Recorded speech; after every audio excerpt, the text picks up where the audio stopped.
Hi everyone, I am Ashok Kumar and welcome to brand new series on this channel XLOOKUP. From absolute basis to advanced tricks that most Excel users doesn't even know exist. This is a video one. If you have never used XLOOKUP or you will stuck on VLOOKUP, this is exactly for you. By the end, you will able to find replace almost every VLOOKUP in your workbook with something faster, safer and easier to write. First thing, before understanding the XLOOKUP, you need to understand the problem with VLOOKUP. One problem, you need to count columns manual. Like here I have an employee ID, but I need to have a department. Then while giving VLOOKUP, I need to count column numbers manually. Example, I have an employee ID 1. I want to know which department is from, and I need to give table reference. Then I need to give column number 3 comma 0 in this case. But problem with this one is like uh, if you insert a column or you delete a column, your formula will break you, or sometimes it will give you the wrong answer. So this is the one of the problem. Second, VLOOKUP can always look to the right.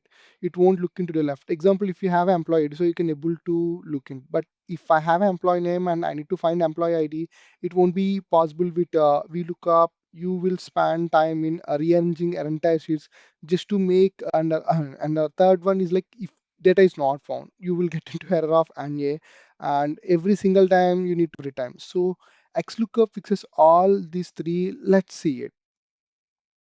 So first we need to understand the syntax. In the syntax, first three are compulsory and remaining are not compulsory, and we will cover it in the remaining videos. So first thing, lookup which value you are looking into, and a lookup array and a return value. So here example, I have an employee master file which I have an employee details, employee name, department, and monthly salary.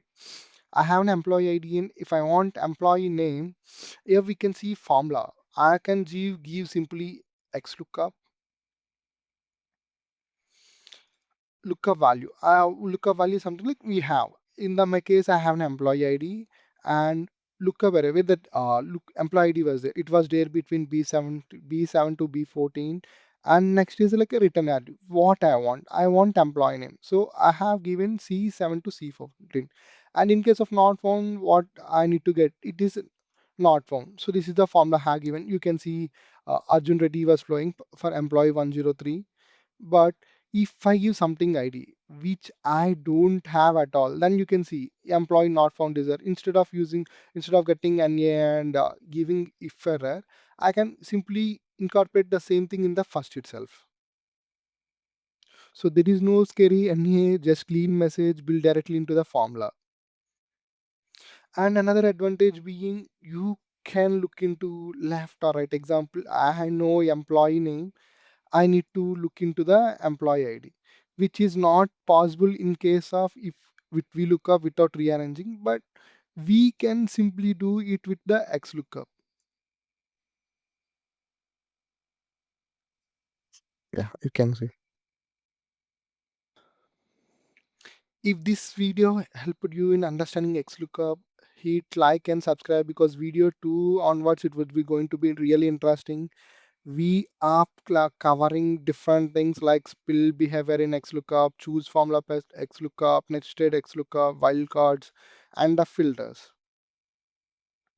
If you have any question, just comment on the below. Thanks for the watching.